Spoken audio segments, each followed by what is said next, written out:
Welcome back to the Necro Zoo. I am Bones, and in this one, we're going to add another figure to my McFarlane DC Multiverse collection. Now this one will be Gorilla Grodd from Injustice 2, the video game. We have received another figure before this one, which of course was the Flash, and we will soon be receiving a couple of others like Dr. Fate and a different skin on the Flash, which is called the Hot Pursuit. Pretty cool. But let's go ahead and take a look at this Gorilla Grodd. Now, he does look pretty cool in the package, but let's open him up and get our hands on him and check him out. Now, of course, he does come with one accessory, which is the black DC Multiverse McFarlane stand. It is not needed, but it does come in useful sometimes. Then he does come with a data file card.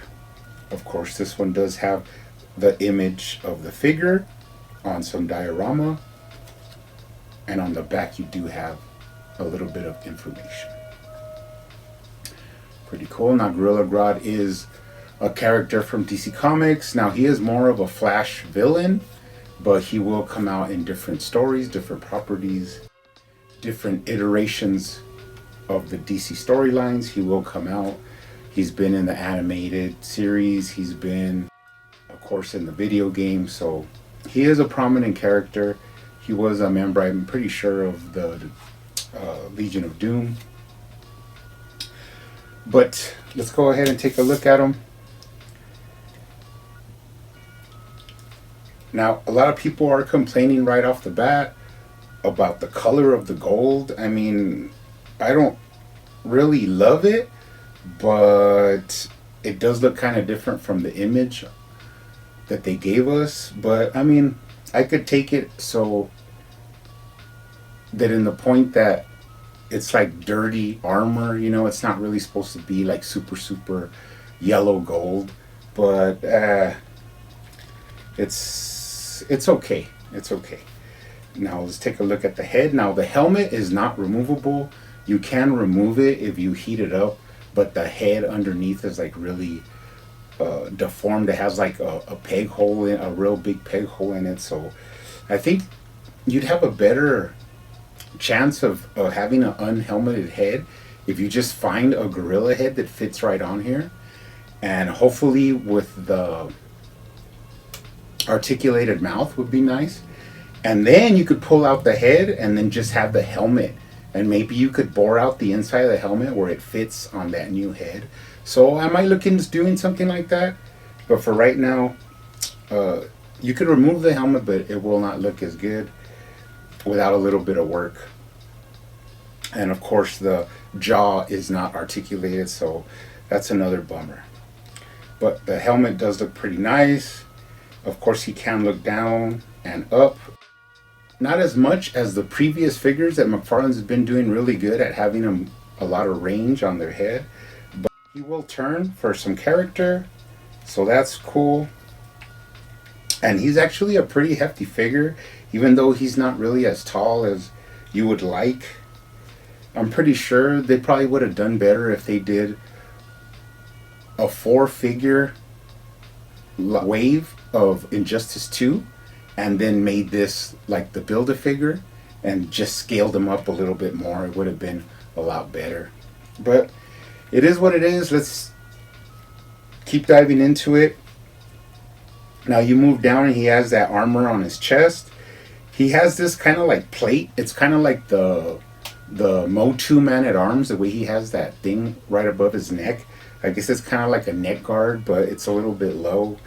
But it does cover a little bit of the intricate carving that it has on the chest plate, but you can see a lot of it down here at the bottom.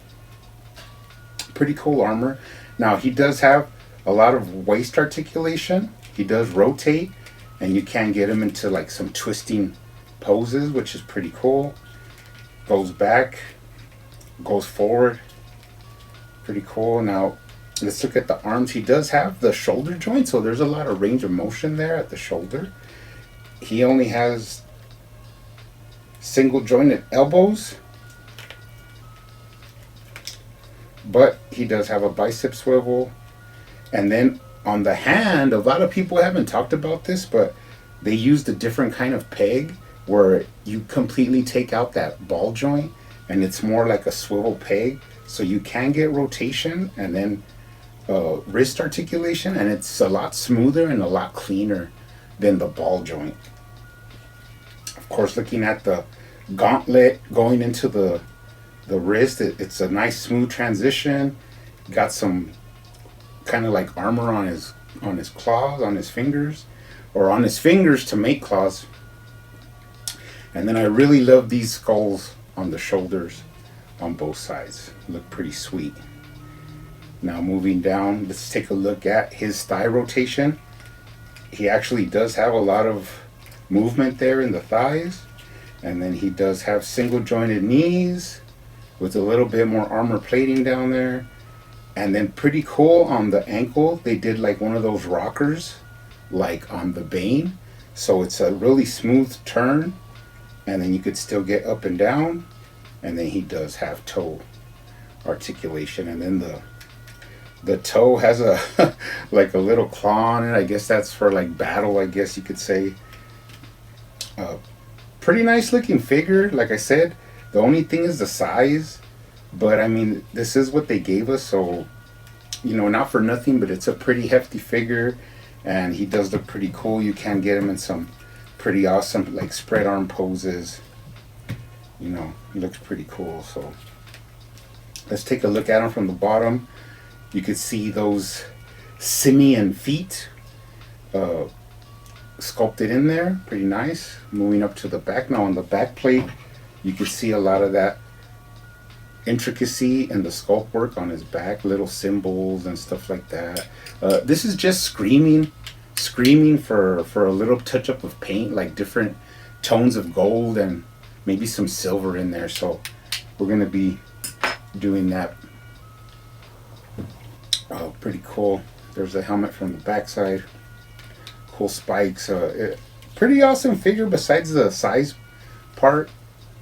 But I mean, he will go into the collection. Now, there is a variant of this, which is the Platinum edition, but basically, it's not like the whole figure is in silver, like they did the Deathstroke and the Arkham Knight Batman. It's more like just the armor is silver. So I'm not so sure if it's like really like a completely colored chase figure.